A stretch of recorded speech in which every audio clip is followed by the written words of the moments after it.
Então, tá. A gente está estudando o Livro dos Espíritos.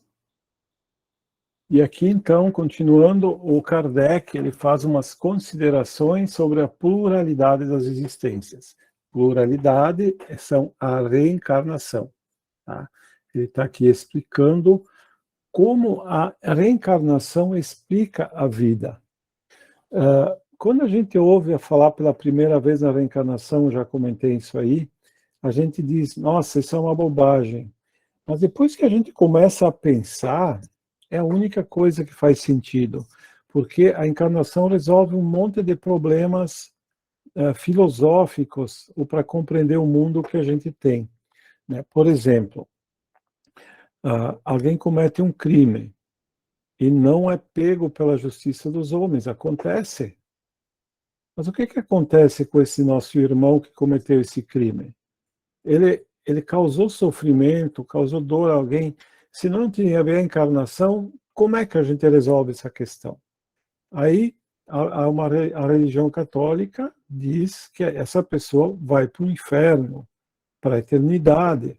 Isso fere a nossa concepção de justiça. Tem que ter uma consequência, há uma consequência de quem pratica o mal. Mas a eternidade é muito tempo por um erro que a pessoa cometeu dentro de 80, 100 anos. Então não resolve. Né? Também dizer que se existe um Deus que permite que a injustiça não seja reparada, que Deus é esse? Agora, se a gente tem a reencarnação, a gente tem a possibilidade da pessoa reparar o seu erro numa próxima encarnação. Ela resolve as questões do sofrimento também. Né? A outra coisa que a encarnação nos dá é a esperança. Quem de nós não tem sonhos que nós não alcançamos nessa vida? Nós teremos outras existências. E outra coisa que o Espiritismo explica, além da reencarnação, que Jesus também nos explicou, é a sobrevivência à morte. E nessa sobrevivência nós vamos viver no mundo espiritual. E lá podemos fazer coisas muito mais do que aqui. As pessoas dizem, mas será que aqui, lá vai ter tudo que tem aqui? Sim, tem muita coisa parecida com aqui, mas muito mais. Quando o Chico Xavier ele psicografou o livro Nosso Lar e a série André Luiz, que são 12, 13 livros que explicam o mundo espiritual, muitas pessoas acharam estranho que o mundo espiritual fosse tão parecido com aqui, em muitos aspectos, né? Tipo construções, cidades, tecnologia. Olha só que interessante, em 1940, quando foi psicografado o Nosso Lar, todos os habitantes do Nosso Lar tinham um celular. Eles chamavam de comunicador pessoal. E hoje nós temos esse comunicador. Porque lá a tecnologia está 100 anos à nossa frente, né? Então, as pessoas diziam, nossa, mas o mundo espiritual é uma cópia do nosso mundo. Não é uma cópia do nosso mundo. O mundo espiritual não é uma cópia do nosso mundo. O nosso mundo que é uma cópia pálida, cópia pobre do mundo espiritual. Tá? Estou falando do mundo espiritual onde vão as pessoas normais. Não estou falando do mundo espiritual onde vão os perversos, os que têm consciência culpada. Eles são atraídos para regiões que a gente chama de umbralinas, e são regiões que vivem ainda no tempo da Idade Média, porque aí não chegou a tecnologia, existe muita injustiça, muita gente que explora os outros, tá? E muita escravidão nesses locais inferiores. Mas as pessoas que têm uma consciência assim normal, que não são perfeitas, mas também não fazem o mal pelo mal, elas vão para esses locais que são iguais aqui e até melhores, tá? Então, aqui é uma cópia pálida de lá, tá bom? Agora, então, voltando às considerações sobre então a pluralidade ou a reencarnação, que é as várias existências. Então, o Kardec raciocina aqui. O pensamento de que nosso destino está fixado para sempre em razão de alguns anos de provação, né? Então, segundo a Igreja Católica, ele está analisando que um destino, aqui tu faz, aqui tu traça lá para sempre, Até mesmo quando não tenha dependido de nós alcançar a perfeição na Terra, tem algo de desanimador. Enquanto que a ideia oposta, que é a ideia da reencarnação, é eminentemente consoladora, porque nos dá a esperança, né? Por isso que o Espiritismo nós consideramos o consolador prometido por Jesus, porque o Espiritismo consola, né? Ele consola por causa que sabemos que os nossos entes queridos vão sobreviver e que nós podemos nos reencontrar com ele e que a nossa vida vai continuar e podemos continuar progredindo. Desse modo, sem nos pronunciarmos a favor ou contra a pluralidade da existência, sem dar preferência a uma hipótese ou a outra, então aqui ele está dizendo, vamos ser neutro, não vamos defender nenhuma nem outra. Sem dar preferência a uma hipótese ou outra, diremos que se fosse dado ao homem direito de escolha, não haveria ninguém que proferisse um julgamento sem apelação. Um filósofo disse que se Deus não existisse, seria preciso inventá-lo para a felicidade dos seres humanos. Ou mesmo se pode dizer da pluralidade das existências, né? Então, é uma ideia tão boa que se não existisse, teríamos que inventar para que as pessoas tivessem uma consolação na vida, né? Mas como já ficou dito, Deus não pede nossa permissão, não consulta nossa vontade. Então, isso é muito importante, que tem gente que quer discordar de Deus, né? Mas Deus fez o mundo, criou o mundo como ele acha que deve se criar, e não, obviamente, nos consultou. Ou isto é, ou não é. Vejamos de que lado estão as probabilidades e tomemos a questão sobre um outro ponto de vista, deixando outra vez de lado o ensinamento dos espíritos para analisá-la unicamente como estudo filosófico, né? Então, o Kardec está dizendo assim, tá bom, então os espíritos nos demonstraram que a reencarnação existe. Vamos deixar de lado e vamos só raciocinar com a filosofia. Se não existe a reencarnação, não há senão uma existência corporal. Isso é evidente. Se nossa existência corporal atual é a única, a alma de cada homem é criada no momento do seu nascimento, né? Porque se não tem reencarnação, de onde veio a alma, né, que nós somos? A menos que se admita a anterioridade da alma, e nesse caso se perguntará qual foi o estado da alma antes do seu nascimento. Esse estado não constitui por si só uma existência sob forma qualquer, né? Então ele está dizendo, olha, se não tem a encarnação, a alma, da onde vem, né? Não há meio termo possível. Ou a alma existia ou não existia antes do corpo. Se existia, qual a sua situação? Ela tinha ou não consciência de si mesma? Se não tinha consciência de si mesma, é como se não existisse. Se tinha individualidade, era progressiva ou estacionária? Vejam como o Kardec ele era muito inteligente.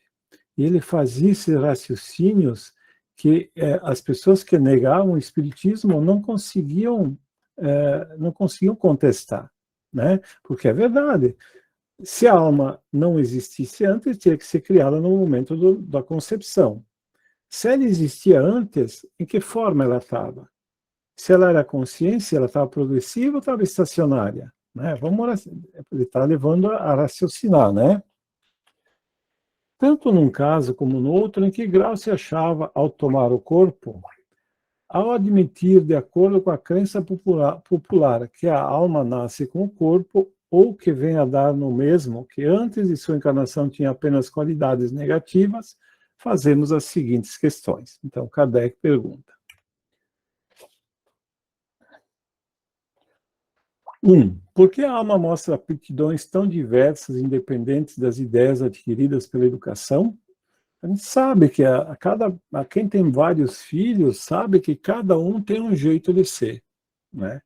E tem umas pessoas que têm facilidade em certas coisas do que outras. Tem pessoas que têm facilidade na matemática, outras têm facilidade na linguagem, tem umas pessoas que têm uma facilidade em se relacionar, tem pessoas que têm facilidade em fazer amigos, facilidade em compreender, né? Essas aptidões, se as almas são iguais, antes, como é que pode ser tão diferentes, né? De onde vem a aptidão extranormal de certas crianças de tenra idade para determinada arte ou ciência, enquanto outras permanecem inferiores ou medíocres por toda a vida? Aí então diz assim, se as almas têm a mesma origem, deviam ser todas iguais. Mas a gente sabe que tem crianças, que para mim é a maior prova de que a vida, elas existiram antes, que tem uma capacidade extraordinária.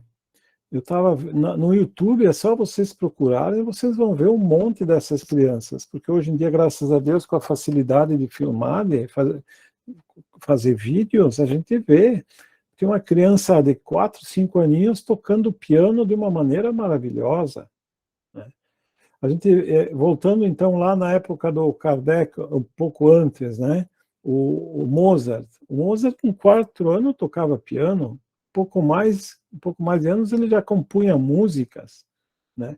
Essa aptidão vem da onde? É que a alma tem a anterioridade da alma, né, pessoal?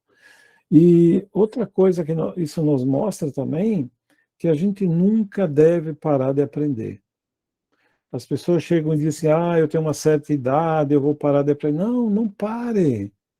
Tudo que a gente aprende, até o último suspiro que a gente dá nesse mundo, vai com a gente. Porque aprendizado, ele fica retido no espírito. Tem uma parte no cérebro, mas tem uma parte do espírito também. Tem um backup no espírito, entendeu? Uma cópia de segurança. Então, o nosso cérebro tem a sua parte, tanto é que se o nosso cérebro não funciona, o espírito não consegue se expressar na matéria, mas não quer dizer que o espírito não tenha todas as faculdades intactas, tá? A gente tem que entender isso. O espírito sempre tem as suas faculdades intactas, só que durante a encarnação ele pode ter um cérebro que não ajuda, tá bom? Quando ele desencarna, ele se desprende do corpo, ele volta a assumir as suas faculdades. Nada é perdido, tá? Então, nunca vamos deixar de estudar até o último suspiro da nossa vida, tá? Ok? De onde vêm em uns as ideias inatas ou intuitivas que não existem nos outros? Né, que é um pouco do que a gente falou antes. Tem pessoas que já têm as ideias inatas, a índole, como a gente chama, né? Aquelas pessoas de índole boa, que não há necessário de muita educação, e a gente vê que já é uma criança que não quer fazer mal aos outros, que ama os animais, que respeita os animais, né? Essa índole boa. Outros, então, gostam de ver os animais sofrerem, né? Gostam de maltratar outras crianças, seus coleguinhas, fazer bullying, né?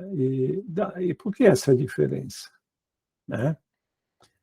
De onde vêm em algumas crianças esses instintos precoces de vícios ou virtudes? Então, crianças virtuosas, crianças viciosas, esses sentimentos inatos de dignidade ou de baixeza que contrastam com o meio em que nasceram, crianças que nasceram em famílias totalmente desestruturadas, mas que se mantêm íntegras. Depois, quando crescem, se tornam adultos muito bem equilibrados, né? De onde vem isso aí? Tem que ser uma anterioridade da alma. Porque certos homens, independente da educação, são mais avançados que outros. A gente vê pessoas que não têm escolaridade mínima, mas com uma sabedoria muito grande. A gente cansa de ver esse tipo de pessoas. São pessoas do bem, né? Tem pouca escolaridade, mas uma grande moralidade, né? Pessoas que são passadas para trás, mas não passam ninguém para trás, né? De onde vem essa moralidade? Ela teve em outras vidas, é a única explicação que tem. Perguntamos, então Kardec pergunta, qual é a filosofia ou teosofia que estuda Deus, né, que pode resolver esses problemas?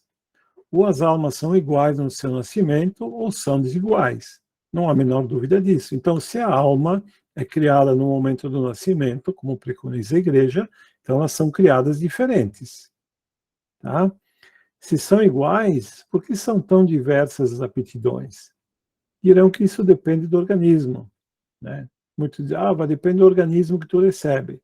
Nesse caso, então, seria a mais monstruosa e mais imoral das doutrinas. O homem seria apenas uma máquina, o joguete da matéria, e assim não teria mais a responsabilidade por seus atos, pois poderia atribuir tudo às suas imperfeições. Né? Ora, se é o corpo que a pessoa recebe, né, tem duas coisas, eu diria até mais uma coisa, se ela receber um corpo mais inteligente, ou mais capaz, ela tem mais condições do que o outro que não recebeu, então é uma questão de sorte ou azar. E onde estaria a justiça nesse caso, né?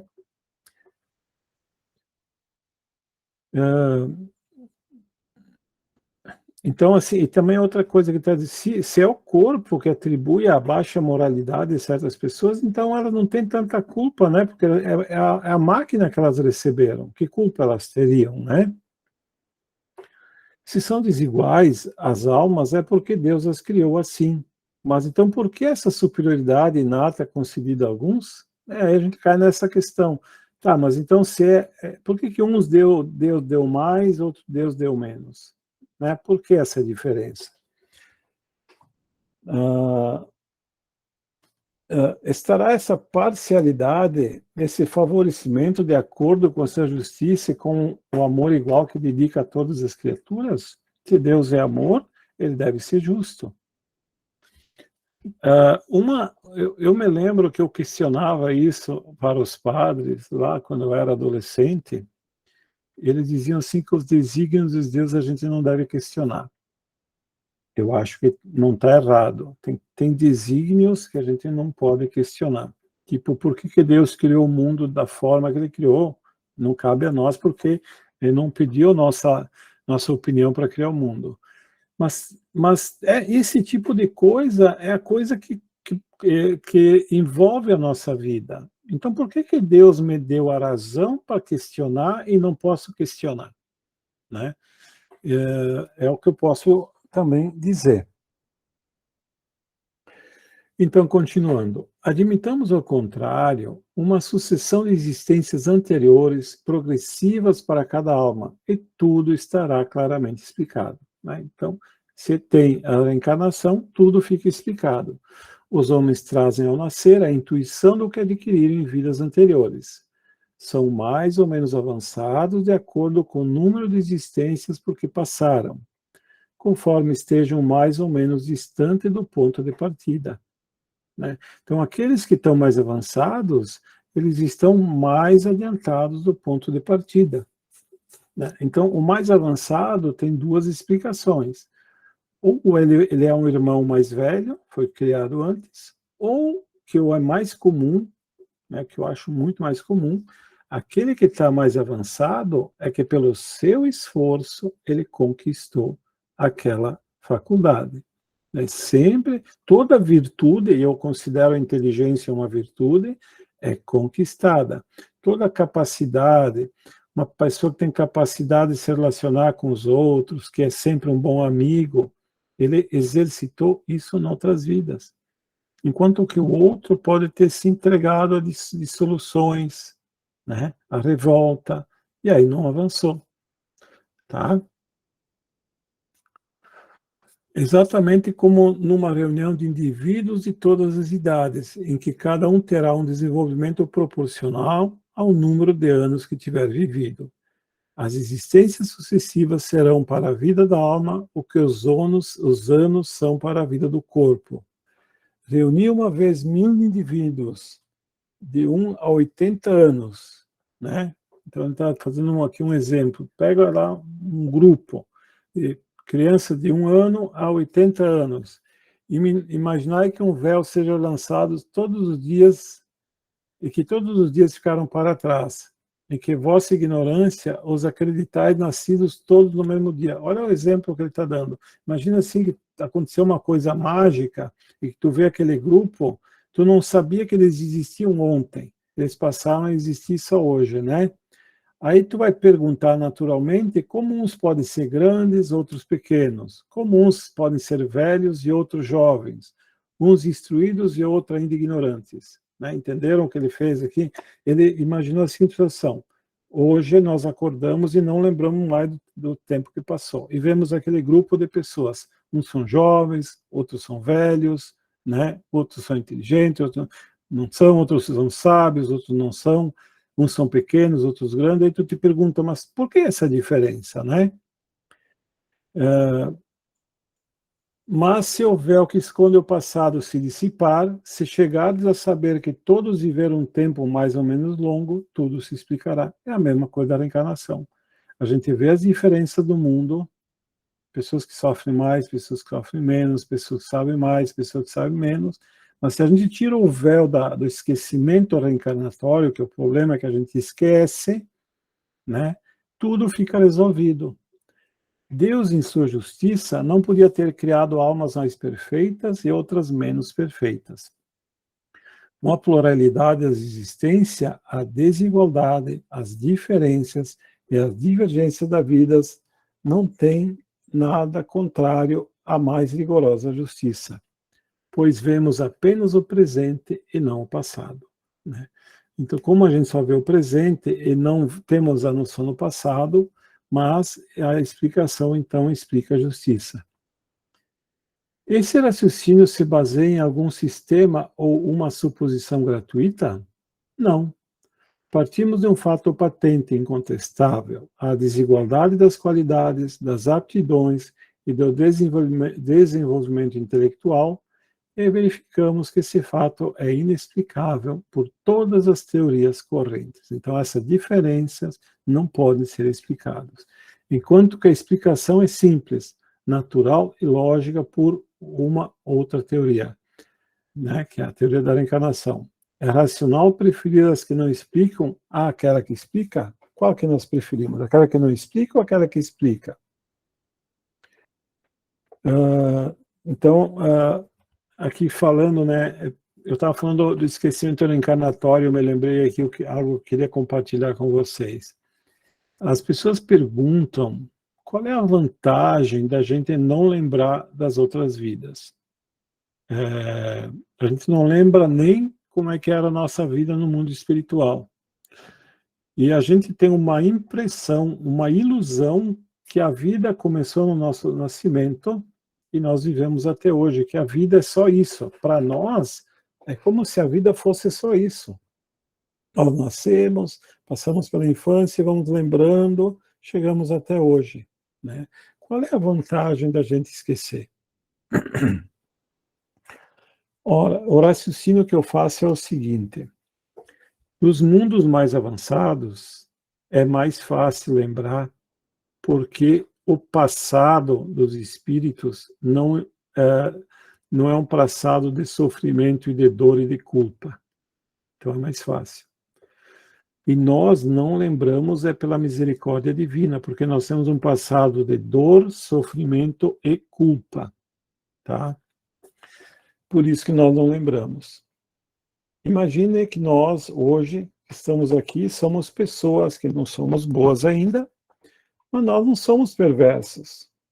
Nós não queremos fazer mal a ninguém. E pela nossa imperfeição, às vezes a gente até pode magoar alguém, mas por causa da nossa imperfeição.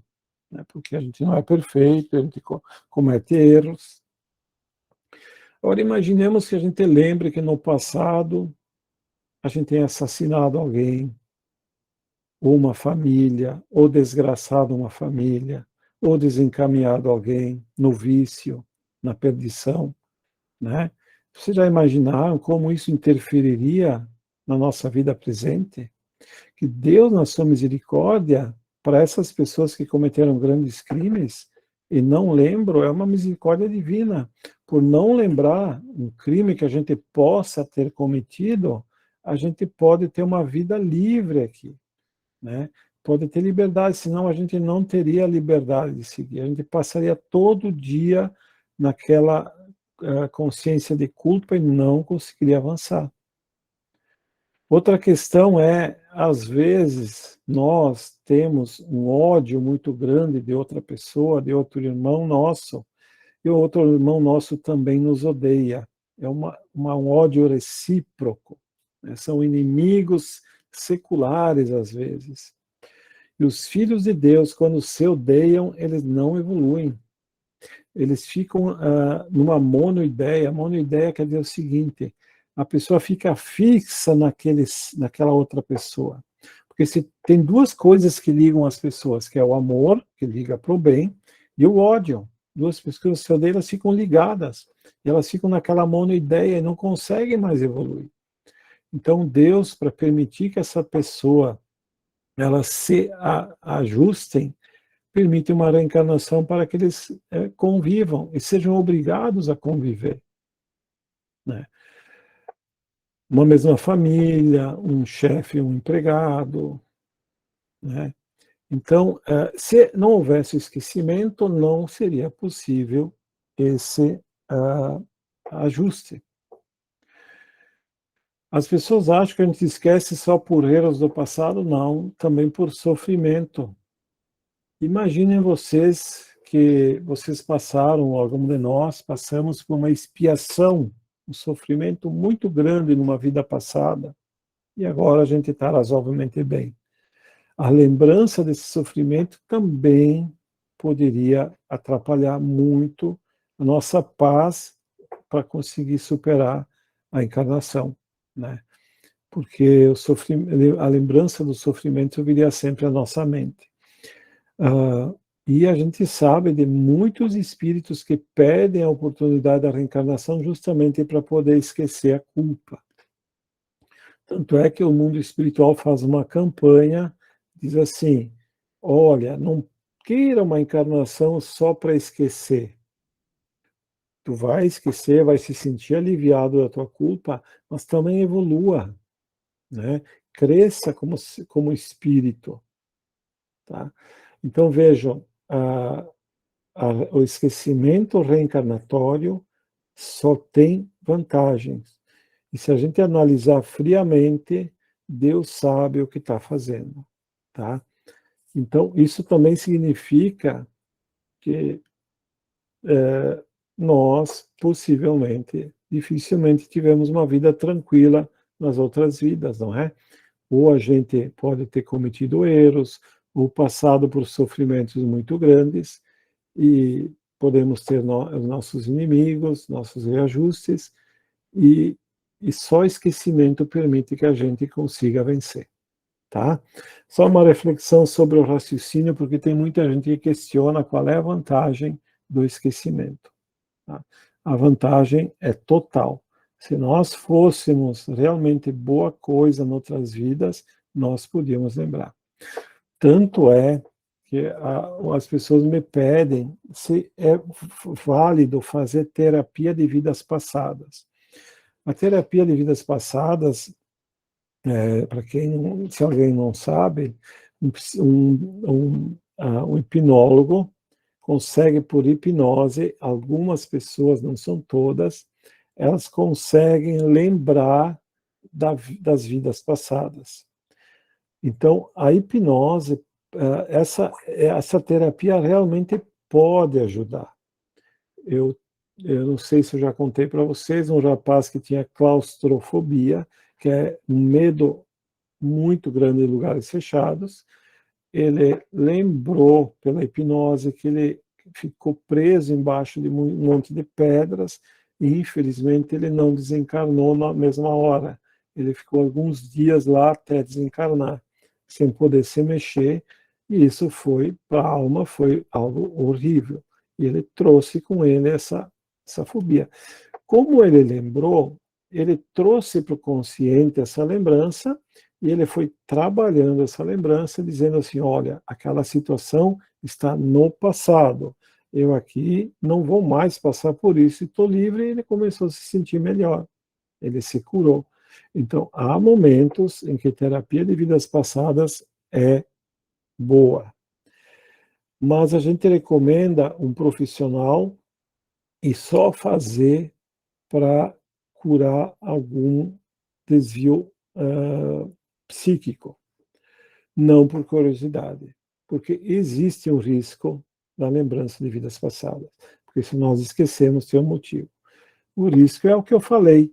Se tu lembrar que foi um criminoso, ou lembrar de um sofrimento, ou lembrar que a minha esposa, o meu marido foi meu inimigo contumaz do passado, né? Pode atrapalhar e muito, tá? E pode vir aquilo para o psiquismo da pessoa e não conseguir trabalhar.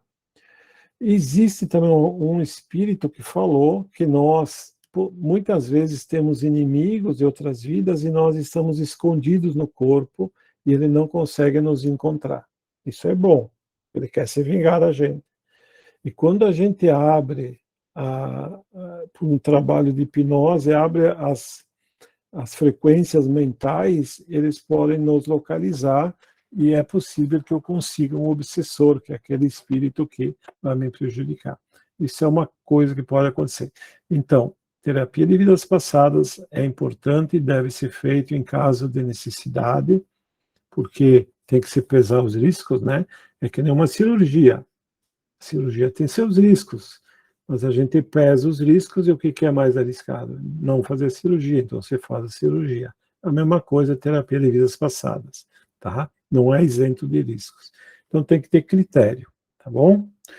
E sempre é bom, quando você vai fazer terapia de vidas passadas, a gente ter conhecimento espírita e pedir para o nosso anjo da guarda, nosso mentor, o amparo, né? Porque se a gente não pede, ele não vem, e quem pode nos amparar é um espírito que não gosta muito da gente, tá bom? Em relação à sexta questão, vamos rever aqui, deixa eu rever o que é a sexta questão aqui que ele fala. Ele não botou aqui. Tá, vamos lá. Então, não me lembro o que é essa sexta questão aqui. Bom, sem dúvida se dirá que o Hottentote é uma raça inferior. O Hottentote, sabe que na Revolução Francesa existiam várias classes, né? E o Hottentote era um dos inferiores. Perguntamos se o Hottentote é ou não um homem, né? Se é um homem, por que Deus o fez e a sua raça deserdados de privilégios concedidos à raça caucásica? Né? Então, por que se é um homem, por que Deus fez essa classe que é inferiorizada pela sociedade, né? Se não é um homem, por que procurar fazer o cristão, né? A doutrina espírita é mais ampla que tudo isso. Para ela não há diversas espécies de homens. Apenas homens cujos espíritos estão mais ou menos atrasados, todos, porém, suscetíveis de progredir. Não está esse princípio mais de acordo com a justiça de Deus? O Espiritismo era uma das religiões que mais pregavam a igualdade dos homens, né? E ela sempre dizia que o escravo não é um homem inferior, tá? É um homem como qualquer um, é um ser humano como qualquer um. E, inclusive, aquele que oprime o escravo pode se tornar um escravo numa outra encarnação, né? Então, o Espiritismo era a única religião que defendia realmente a igualdade dos homens, sejam homens, mulheres, tá? Não importa a classe social.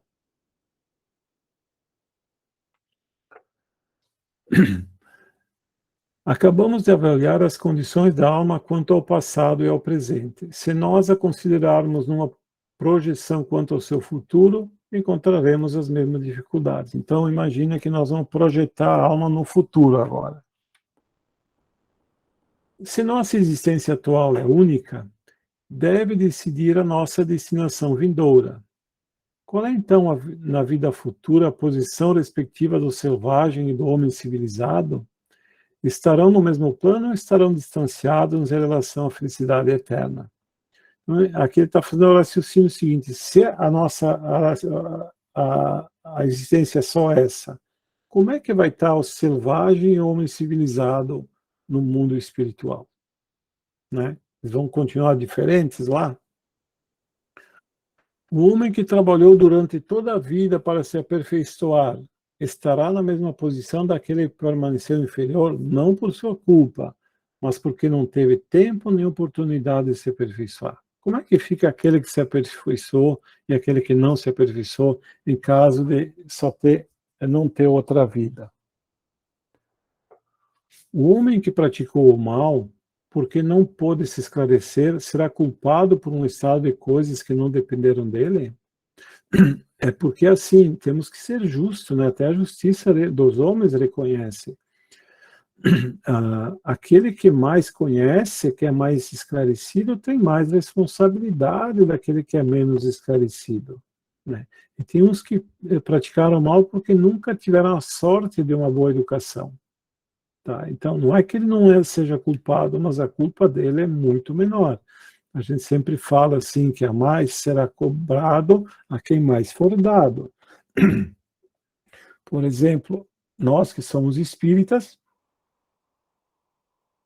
e que estudamos exaustivamente a moral, a nossa responsabilidade é muito, mas muito maior de uma pessoa que não estudou, não é?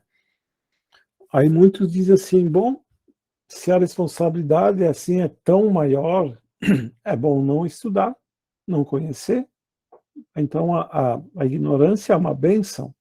Não é assim, porque tem uma diferença. Aquele que estuda, que conhece e que pratica, ele vai avançar muito mais rápido, né? Então, conhecendo, nós temos mais responsabilidade, somos mais responsabilizados se caímos no erro.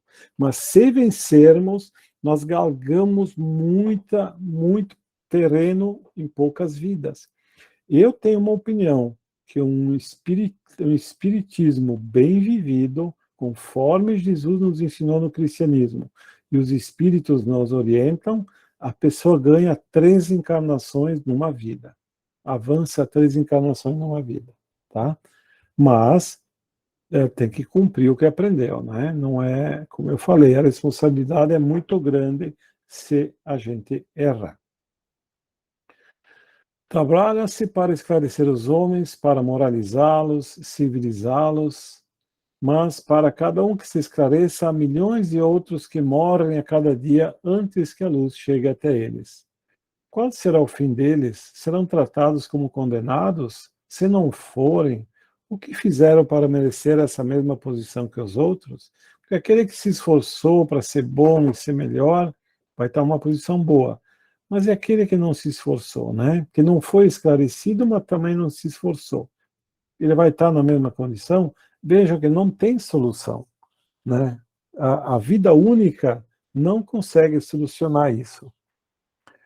Qual é o destino das crianças que moram em tenra idade e que não puderam, por isso, fazer o bem nem o mal? Porque a gente diz, a criança é um anjinho. Tá bom, é um anjinho, mas, veja bem, ela não fez o mal, mas também não fez o bem, né? E a gente sabe que o avanço vem em fazer o bem, tá? Se ficarem entre os eleitos, por que esse favorecimento sem terem feito nada para merecê-lo? Por qual privilégio se livraram das dificuldades da vida? É porque, convenhamos, se a criança já tiver uma vida só depois dessa vida e ela vai para o paraíso, é doloroso para os pais que perdem a criança, muito doloroso, mas do ponto de vista da criança é maravilhoso.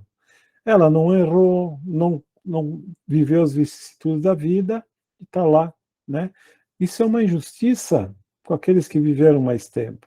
Tá? Então, veja, não resolve. A questão da vida única não resolve. Há alguma doutrina capaz de esclarecer essas questões?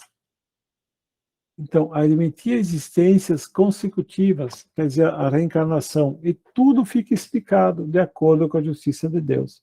O que não puder ser feito numa existência, se fará em outra. Olha a esperança. É assim que ninguém escapa da lei do progresso. Todo mundo está submetido à lei do progresso. A criança que desencarnou em tenra idade não progrediu, mas vai progredir depois. É assim que ninguém escapa à lei do progresso. Cada um será recompensado de acordo com seu mérito real. E ninguém é excluído da felicidade suprema. Aqui que pode pretender, sejam quais forem os obstáculos que venham encontrar no caminho. Tá? Então, a felicidade suprema é o nosso destino. Estou lembrando aqui de uma citação de Jesus, que também, na minha opinião, é só resolvida através da reencarnação. Ele disse assim: a cada um segundo suas obras, a cada um é dado segundo suas obras. Que obra fez uma criança que morreu em tenra idade? Nenhuma. Então, como assim é cada um segundo suas obras? Né? Não tem como explicar. Se a gente usar a encarnação, a gente explica, inclusive, essa passagem de Jesus. Tá? Essas questões poderiam ser multiplicadas ao infinito, porque são inúmeros problemas psicológicos e morais que só encontram solução na pluralidade das existências, na reencarnação. Limitamos-nos apenas à observação das mais comuns. Poderão também dizer que a doutrina da reencarnação não é admitida pela Igreja, porque ela seria a subversão da religião. Nosso objetivo não é tratar dessa questão nesse momento. Basta nos ter demonstrado que a reencarnação é eminentemente moral e racional. Justa, racional e moral. Portanto, o que é moral e racional não pode ser contrário a uma religião que proclama ser Deus, a bondade e a razão por excelência. Né? Que teria sido da religião se contra a opinião universal e a comprovação da ciência, se houvesse posicionado contra a evidência e tivesse expulsado do seu seio todos os que não acreditassem no movimento do Sol e nos 6 dias da criação? Que crédito mereceria e que autoridade teria entre os povos mais esclarecidos uma religião fundada em erros notórios que fossem impostos como artigos de fé? A gente sabe que aqueles estudiosos, porque a igreja dizia, né, e nem era papel da igreja, da religião, e dizer isso, que isso é papel da ciência, dizia que o Sol girava em torno da Terra, porque a Terra é o centro do universo, né? Hoje a gente sabe que não é centro de nada a Terra. É um planeta lindo, maravilhoso, que nos acolheu, mas existem trilhões e trilhões de planetas no universo. Mas aqueles que falassem contra, ela queimava na fogueira. Né? Agora, pense comigo, por que a religião tem que falar da moral? Né? Ela não tinha que impor esses artigos de fé. Né? É por isso que as pessoas inteligentes e racionais se tornavam céticas. Quando a evidência foi comprovada, a igreja se colocou sabiamente do lado do que era evidente, porque teve uma hora que a igreja teve que aceitar que a Terra é que gira em torno do Sol. Tá? Porque a verdade, pessoal, ela se impõe. Né? Não adianta a gente negar, porque a verdade se impõe.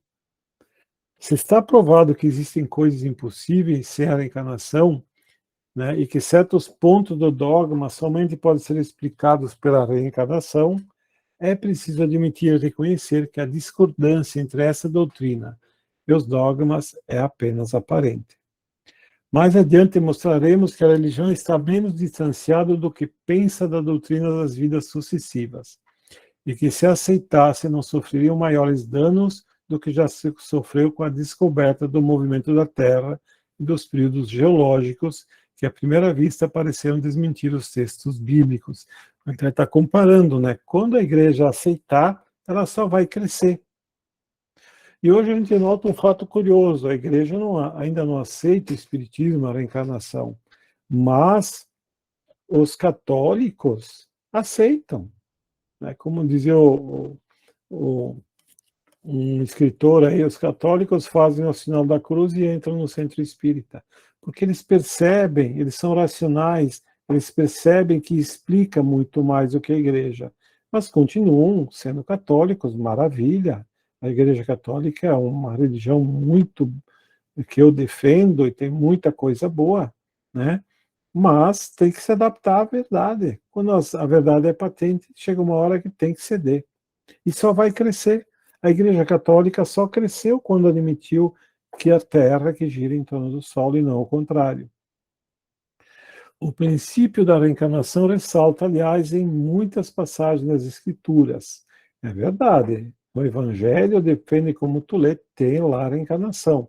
Esse encontro notavelmente formulado de maneira clara e inequívoca no Evangelho. Olha, a gente já falou isso, né? Que o cristianismo primitivo, até os primeiros 300 anos do cristianismo, era reencarnacionista. Não com essa palavra, mas eles aceitavam que a alma existia antes, veio para o corpo e vai continuar existindo. Então, a pluralidade das existências, para eles, era normal, não tinha problema nenhum.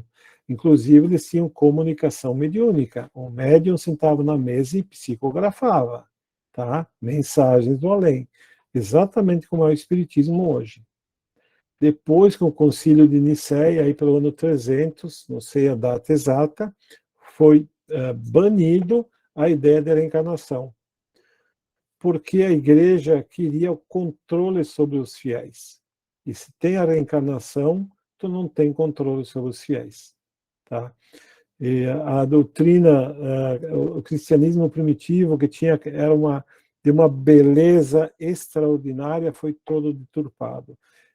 Eu não preciso de intermediários para ir a Deus. Ninguém precisa. Eu posso ir a Deus diretamente. A igreja se posicionou como intermediário, porque daí adquiriu o poder, né? E aí depois a gente sabe da história, quem estudou história sabe, se perdeu absolutamente. Teve absurdos de vender a indulgência plenária, que tu podia comprar por dinheiro o perdão dos pecados. Então, é um duplo erro que você faz, porque a igreja, com isso, prejudicou a alma encarnada e a desencarnada.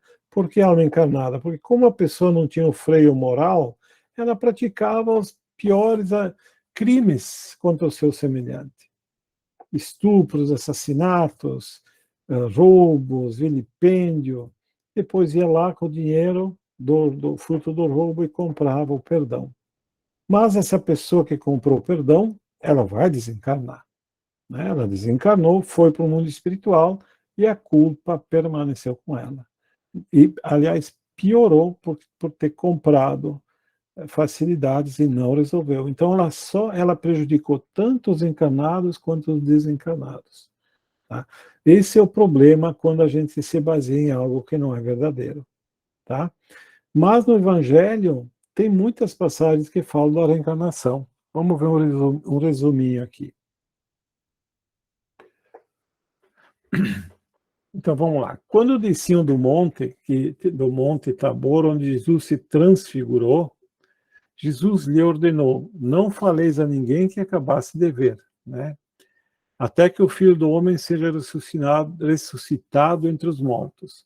Seus discípulos o interrogaram, então, dizendo: por que os escribas dizem que é preciso que Elias venha primeiro? Mas Jesus lhe respondeu: é verdade que Elias deve vir e que restabelecerá todas as coisas. Mas eu vos declaro que Elias já veio, e eles não o reconheceram, mas o fizeram sofrer como quiseram. É assim que o farão morrer o Filho do Homem. Então seus discípulos entenderam que era de João Batista que ele lhe falava. Está muito claro isso aí no Evangelho, só pode tentar interpretar de uma maneira diferente. Jesus está dizendo: João Batista é o Elias que viveu centenas de anos antes, reencarnado. Ele está dizendo muito claro, não há dúvida aqui, tá? Que o João Batista é o Elias reencarnado.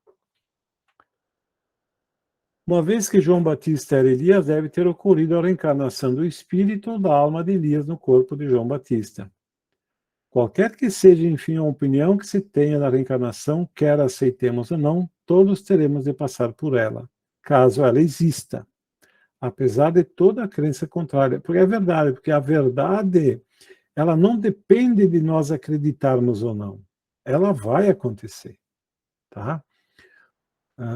O ponto essencial é que que o ensinamento dos espíritos é eminentemente cristão, apoia-se na imortalidade da alma, mas apenas mas nas penas e recompensas futuras, na justiça de Deus, no livre-arbítrio do homem, na moral do Cristo e, portanto, não é antirreligioso, né? Então, porque todas essas questões, a gente acredita na justiça de Deus, no livre-arbítrio, quer dizer, a liberdade de escolha, a moral de Jesus, não é antirreligioso. Como é que pode dizer que o espiritismo é antirreligioso? Muito pelo contrário, vem confirmar cientificamente a religião. Até agora, argumentamos, como dissemos, pondo de lado todo o ensinamento espírita, que para algumas pessoas não tem autoridade. Se nós, assim como muitos outros, adotamos a opinião da pluralidade das existências, não é apenas porque o ensinamento tenha vindo dos espíritos, é porque essa doutrina nos pareceu mais lógica e porque só ela resolve as questões até então insolúveis. É todas aquelas questões que a gente falou. A reencarnação resolve. Mesmo se fosse da autoria de um simples mortal, nós a teríamos igualmente adotado e não hesitaríamos nem mais um segundo em renunciar às nossas próprias ideias. No momento em que um erro é demonstrado, o amor próprio tem mais a perder do que a ganhar ao se manter teimosamente numa ideia falsa. Então, o amor próprio mais perde do que ganha. Da mesma forma, nós a teríamos rejeitado, mesmo que tivesse vindo dos espíritos, se nos parecesse contrária à razão. Então, Kardec diz, a gente aceitou porque é muito alinhado com a razão, assim como negamos muitas outras. Porque sabemos por experiência que não devemos aceitar cegamente tudo que vem da parte dos espíritos deles, da mesma maneira que não se deve aceitar tudo que vem da parte dos homens. Tá? Porque muitas pessoas acham que só porque vem de espírito é a verdade. A maior distinção, o primeiro título que para nós recomenda a ideia da reencarnação, antes de tudo, é o de ser lógica. Mas existe uma outra, que é a de ser confirmada pelos fatos. Então, a reencarnação, ela é lógica, a intuição da gente diz que é o caminho, é a verdade, mas ela é apoiada por fatos, tá? Fatos positivos e, por assim dizer, materiais, que um estudo atento e racional pode revelar a qualquer um que se dê o trabalho de observar com paciência e perseverança, né, diante das quais não pairam dúvidas. Hoje, modernamente, a gente está numa posição muito melhor que o Kardec, porque tem pesquisadores que usaram um método científico moderno para provar a encarnação. Tá? Então, a gente tem livros escritos por estudiosos, por exemplo, Ian Stevenson foi um grande estudioso, ele estudou a lembrança de crianças. Antes da internet, porque hoje seria um pouco mais difícil de comprovar, porque é muito fácil alguém dizer que a criança conseguiu informações na internet, tá? Mas na época não tinha, então quando a criança lembra de nomes locais e datas, ela não teria como saber. E o pesquisador vai simplesmente pegar, acredita naquelas informações, vai lá e aquele local aconteceu naquela data com aqueles nomes dos envolvidos. Então, é óbvio que houve uma encarnação. Né? Então, hoje nós temos essa pesquisa científica. E por que criança? Porque a criança tem a pureza e é muito mais fácil de pegar uma criança na mentira do que um adulto. Tá? Quando esses fatos se popularizarem, como os da formação do movimento da Terra, será preciso render-se à evidência e os opositores terão gastos em vão argumentos contrários. Não tem como argumentar contrariamente quando a gente pensa na reencarnação racionalmente e com a mente aberta. Reconheçamos, em resumo, que a doutrina da pluralidade da existência é a única que explica que sem ela é inexplicável, que é eminentemente consoladora e está em harmonia com a mais rigorosa justiça, e é para o homem a âncora de salvação que Deus lhe deu na sua misericórdia. Então, como eu falei, os sonhos que eu não realizei nessa vida, eu posso realizar em outras. O que eu aprendi nessa vida, até o último suspiro que eu der nesse mundo, eu vou levar comigo. E vou poder utilizar, vai vir na outra encarnação, se não como lembrança, como intuição, como aquela facilidade que eu vou ter naquela área. Até mesmo as palavras de Jesus não podem deixar dúvidas sobre esse assunto. Eis o que é dito no Evangelho de João, capítulo 3. Jesus, respondendo a Nicodemos, disse: em verdade digo, se um homem não nasce de novo, não pode ver o reino de Deus. Olha aqui Jesus falando de novo da reencarnação. O que é a reencarnação? É nascer de novo. Nicodemos lhe disse: como um homem pode nascer sendo já velho? Pode ele entrar no ventre da sua mãe e nascer uma segunda vez? Veja assim que ardiloso que está querendo ser esse sacerdote Nicodemos. Jesus respondeu: em verdade digo que se um homem não renascer da água e do Espírito, não pode entrar no reino de Deus. O que nasceu da carne é carne, e o que nasceu do Espírito é Espírito. E Jesus está dizendo aqui, ó, são coisas diferentes. Então, nós só geramos o corpo dos nossos filhos. Nossos pais só geraram o nosso corpo. Nós, como espírito, viemos de outros, ninguém sabe de onde, né? Não se espantes com o que te disse, é necessário vós nascer de novo. Olha só, nascer de novo, tá? Então, Jesus, a reencarnação está clara na Bíblia, é racional, é a única que explica as coisas do mundo, e para mim, a reencarnação explica a vida, tá? Tem duas coisas que eu não seria espírita. Primeiro, essa questão da reencarnação. Se não tivesse, ele não teria como explicar, não daria para ser espírita. E outra, quando o espiritismo diz assim, fora da caridade não há salvação, eu acho isso de uma beleza extraordinária, porque ele não está dizendo fora do espiritismo não há salvação. Ele está dizendo fora da caridade. Eu posso ser ateu e caridoso, eu vou ter que encontrar salvação. Né? Então ele está explicando o caminho que é o quê? A caridade. Tá, pessoal? Aliás, Jesus, falando de caridade, Jesus nos explicou que o único caminho para a salvação, tá, é a caridade. O meu caminho para a salvação passa pelos meus irmãos. Eu não vou conseguir me salvar sozinho. Quando eu for caridoso, e para ser caridoso eu tenho que ser desprendido de mim e do mundo, aí eu vou ter a salvação. Mas o que é essa salvação que Jesus está falando? As pessoas dizem, salvar, eu quero me salvar, mas salvar como assim? O que é?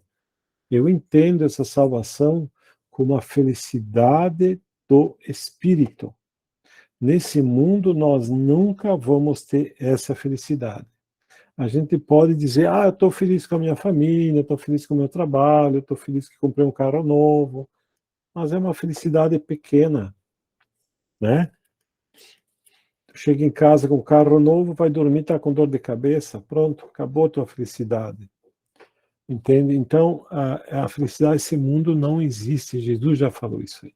Agora, a felicidade da alma que evoluiu e que se superou é algo indescritível para nós, tá? A gente pode só comparar aqueles momentos que cada um tem em nossas vidas, que parece que é uma luz que se acende, ou em algumas horas, ou em alguns dias, que tu está num estado de êxtase. É algo semelhante a isso, mas muito mais forte, mas todo momento. Essa é a felicidade suprema, que é a salvação que nos aguarda. Tá bom? Então, sobre a reencarnação é isso aí. Agora a gente vai falar do mundo espiritual, porque isso é uma questão também importante, porque diz respeito que nós algum dia vamos desencarnar, e a gente quer saber como é que é a vida no mundo espiritual. E a gente vai estudar agora. Eu queria saber se vocês têm alguma questão sobre a reencarnação, alguma dúvida, alguma pergunta. Pode falar, Maria. Luciano, então, nessa última passagem ali do Evangelho de João 3:3, né, Isso. que eu fiquei em dúvida, na verdade, ali, porque esse é um assunto que sempre vem à tona, tanto no culto evangélico como no Sim, católico, enfim, né, sim, sim. e que a resposta ali de Jesus, né, em verdade te digo que se um homem não renascer da água e do espírito não poderá entrar no reino de Deus. O que é essa simbologia, né? A simbologia da água, porque muitos retomam que seria o batismo, né, quando eles entram no mar, esse batismo. Aí essa vem a questão que eles usam isso a favor, dizendo que não é a reencarnação do espírito. Sim. Eu sei, Maria, que tu quer dizer. Tudo nós podemos interpretar, tá, Maria? Tudo. Então, a gente tenta torcer as coisas, né, para interpretar. O que eu sei disso da água e do espírito, espírito quer dizer algo que vem de fora, e a água significa o corpo, tá? Tem que ver o que eles entendiam na época de Jesus, qual é a simbologia que eles davam. Mas não é a questão do batismo, tá? Eles tinham, voltando lá para a época dos judeus, eles tinham outro significado para a água, tá? Agora a gente tem que ver as outras partes, né? Que Jesus diz assim, tem que renascer de novo, não é verdade, Maria? Ele diz aqui, tá? E essa questão da água e do espírito é uma questão de interpretação, né? Para mim, mais claro é isso aqui, ó. Olha aqui, ó, a parte 1, que Jesus diz assim, se um homem não nasce de novo, não pode ver o reino de Deus, né? Nascer de novo, o que que é? A reencarnação, não há dúvida. Agora, Maria, as pessoas interpretam, tá? Por exemplo, aquela passagem que ele diz que João Evangelista, João Batista é a reencarnação do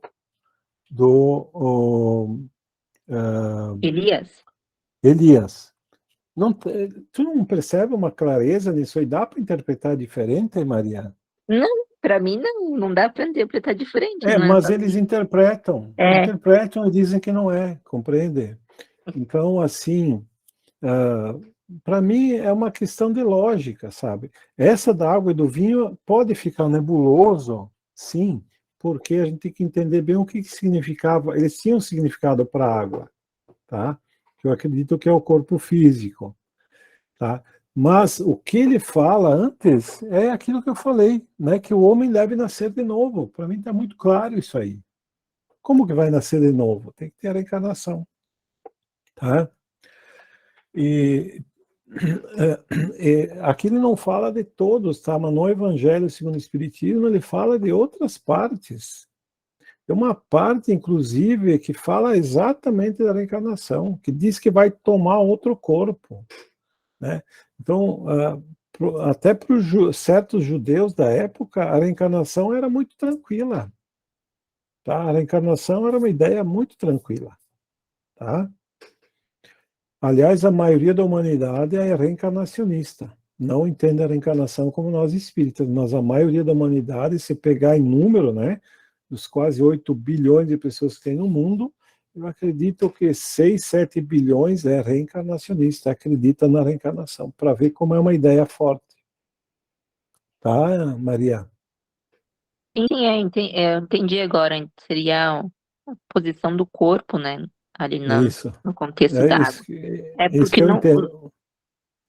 o resto Sim, não foge, né, do que a gente isso. estuda, só essa parte ali da água, que é o que sempre tem alguém para falar que não é, né? Uhum. Mas tudo certo, estamos entendidos. Valeu, então. Então tá. Então vamos para a vida espírita. Tem mais uns minutos. Agora vamos ver o que acontece no mundo espiritual, segundo os espíritos relataram para o Kardec. Então, aceitando que a reencarnação é uma realidade, o Kardec começa perguntando: a alma reencarna imediatamente após a separação do corpo? E os espíritos dizem algumas vezes, e é raro, tá? Pode encarnar imediatamente, mas normalmente só após intervalos mais ou menos longos. Nos mundos superiores, a reencarnação é quase sempre imediata, porque lá não tem dores e sofrimento, não tem tanta preparação, né? Então, a encarnação lá é mais rápida. Nesses mundos em que a matéria corporal é menos grosseira, o espírito, quando encarnado, desfruta de quase todos os atributos do espírito. Porque nós aqui, pessoal, nós perdemos muitas faculdades quando encarnamos. Nós somos muito mais do que nós somos aqui. Tá? Às vezes a gente pode até invejar que tem alguém que sabe fazer uma coisa que a gente não sabe fazer, mas como espírito a gente pode até saber mais que ele. Tá? No mundo, nos mundos superiores, isso não acontece. Eles estão muito próximos da vida espiritual, então eles podem encarnar muito rápido. Nós, normalmente, precisamos de mais preparação. Seu estado normal, nesses mundos superiores, é semelhante aos vossos sonâmbulos lúcidos. Os sonâmbulos lúcidos é que, na época do Kardec, se estudava o magnetismo humano. E se faziam experiências, tinham pessoas que adormeciam e falavam com uma desenvoltura que eles não tinham, ou falavam de coisas que eles não conheciam. E quando eles acordavam, eles não lembravam do que falaram. Por que ele é um sonâmbulo lúcido? Por que ele falava mais do que sabia? Porque a espírito dele sabia muito mais dele quando estava em estado de vigília. Por exemplo, eu estou aqui falando com vocês, agora eu entro em transe e falo o Luciano Espírito para vocês. De repente eu vou falar muito mais coisas diferentes, tá? E quando eu volto, acordo, aí eu não vou lembrar o que eu falei, né?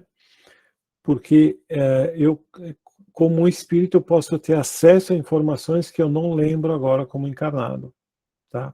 Então ele tá dizendo que esses mundos superiores é como se fosse sempre esse sonâmbulo lúcido. Em que se torna a alma no intervalo entre as reencarnações? Espírito errante, que aguarda a nova oportunidade e a espera.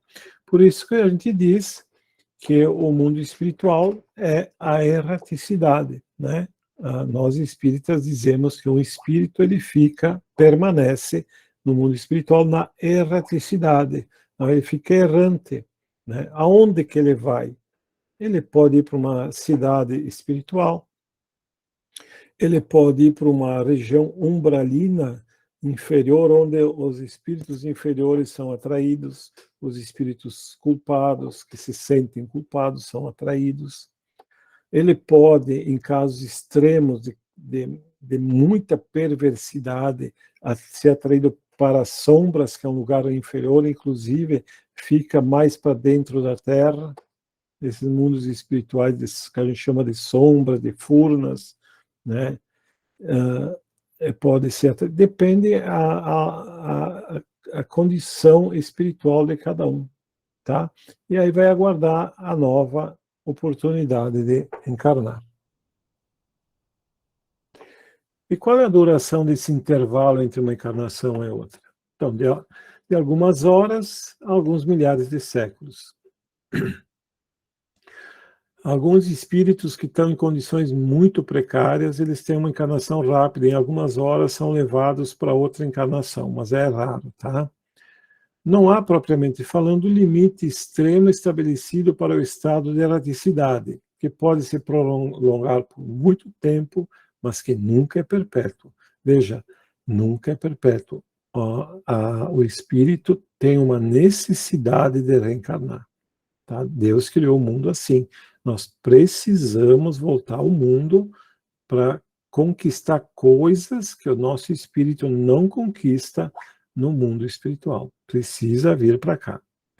Né? Ou para outro mundo físico, não necessariamente na Terra, pode encarnar em outro mundo, mas precisa encarnar. O espírito sempre encontra cedo ou tarde a oportunidade de recomeçar uma existência que sirva de purificação às suas existências anteriores. Então, nós vamos purificando o nosso espírito com as encarnações. Essa duração está subordinada à vontade do espírito ou pode ser imposta como expiação? Quer dizer, esse tempo que fica na erraticidade, é o espírito que quer ou pode ser imposta? Então, disse, não, é uma consequência do livre-arbítrio. Tá? Então, o ser escolhe encarnar ou não. Os espíritos têm perfeita consciência do que fazem, mas para alguns é também uma punição que a providência lhe impõe. Outros pedem para que se prolongue a fim de progredir nos estudos, que isso podem ser feitos com proveito na condição de espírito. Então, tem estudos que só podemos fazer na condição de espírito. Então, tem alguns que querem. Olha, eles não estão perdendo tempo, não estão parados no mundo espiritual na ociosidade, estão se aperfeiçoando para depois virem para cá. Isso é bom, tá?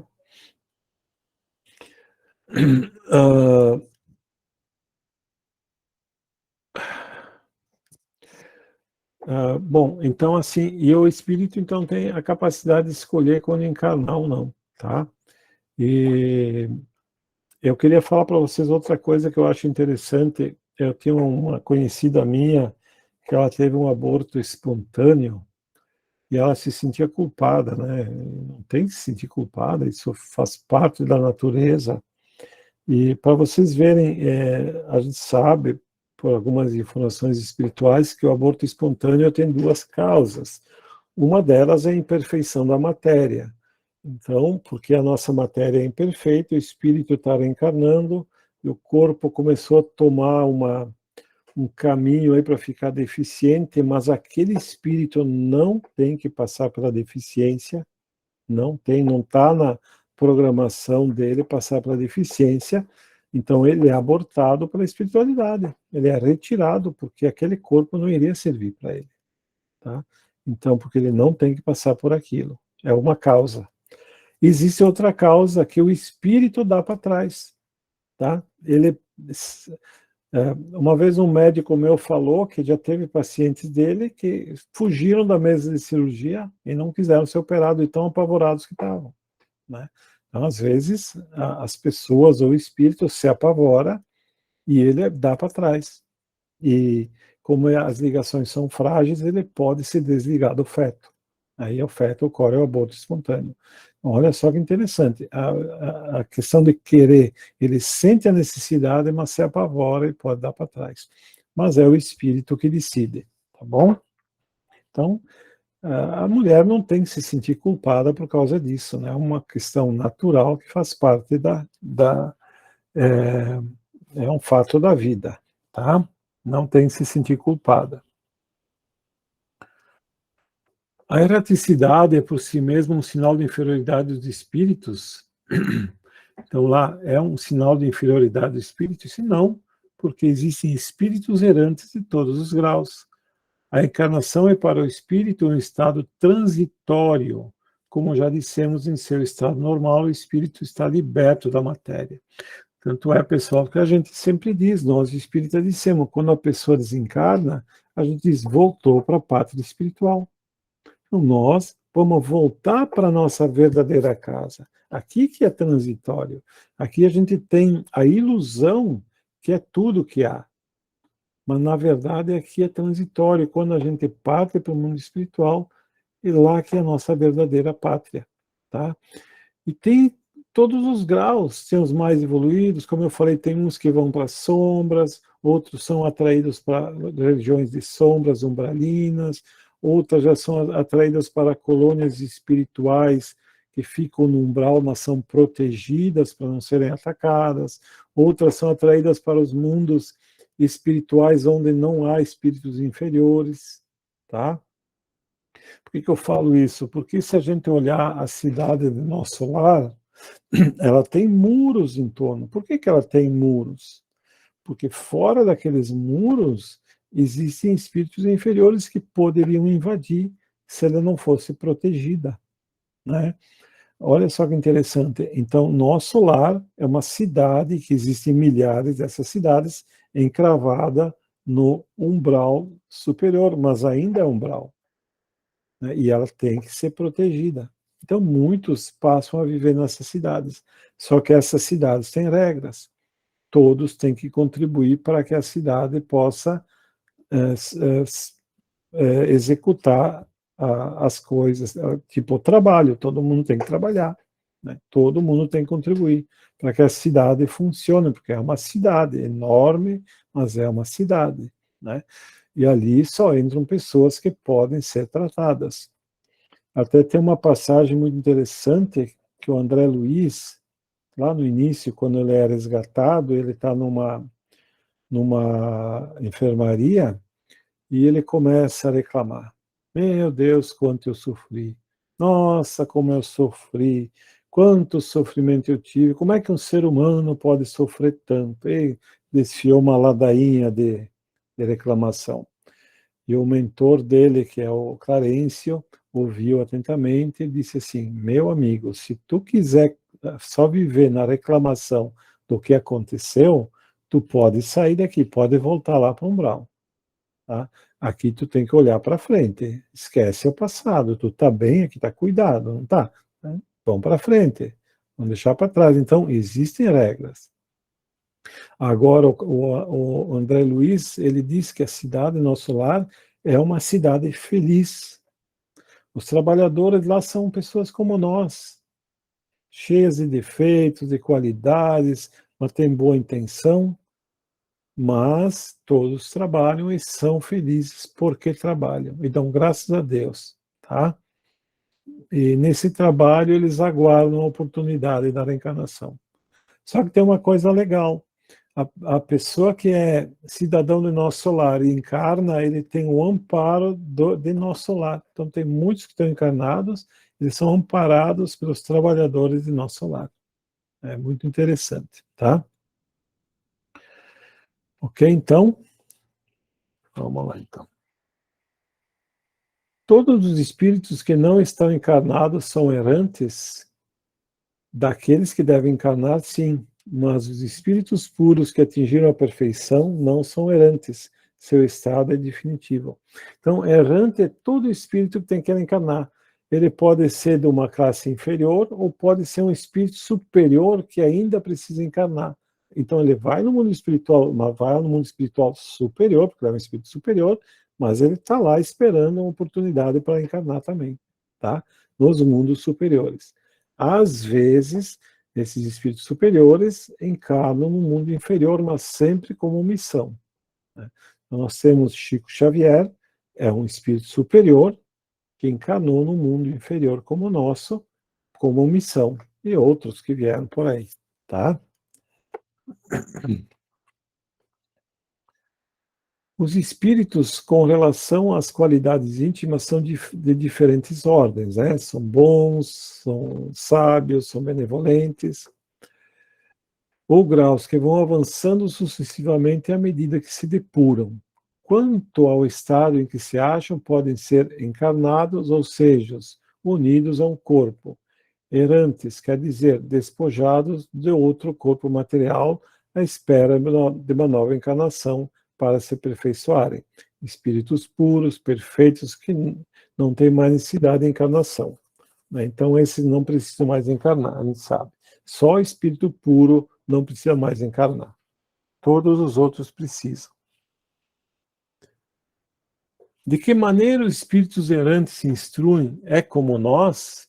Então, como é que eles se instruem, né? Como nós, nas faculdades, nas escolas, eles estudam seu passado e procuram os meios de se elevar. Veem, observam o que se passa nos lugares que percorrem, ouvem os ensinamentos dos homens esclarecidos e os conselhos dos espíritos mais elevados que ele. E isso lhe inspira ideias que não tinham antes. Então, eles observam lá, eles refletem, porque lá a gente reflete o que a gente fez de errado aqui, né? E vai pedindo conselhos. Mas existem locais e universidades também, existem colônias espirituais especializadas em universidades lá, para quem gosta de estudar, tá? Então, como a gente falou, aqui é uma cópia pálida de lá. Então, se aqui tem universidade, lá tem universidades muito mais evoluídas.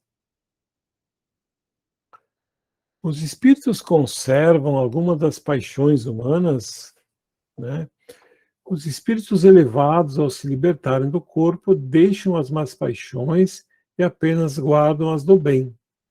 mas os espíritos inferiores as conservam, de outra forma seriam da primeira ordem.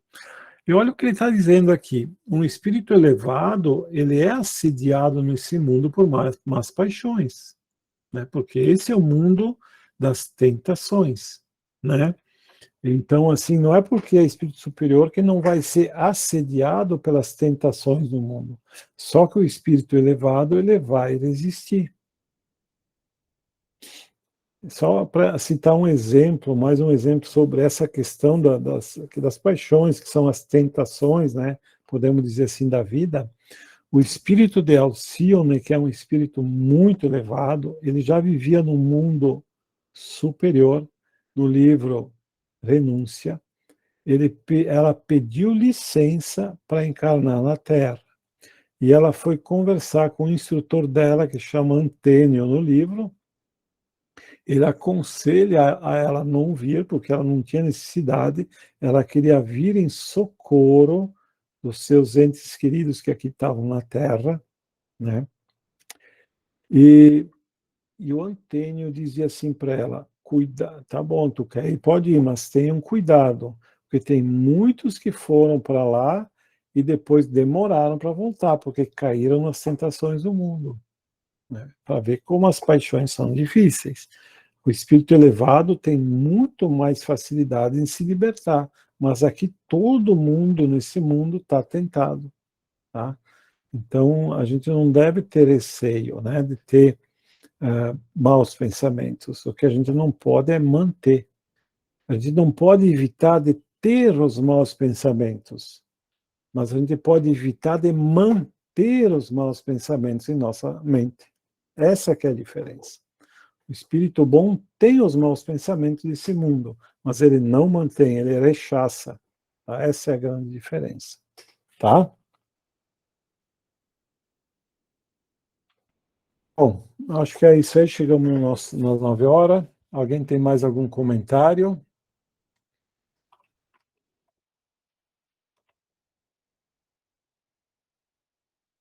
Tudo bem?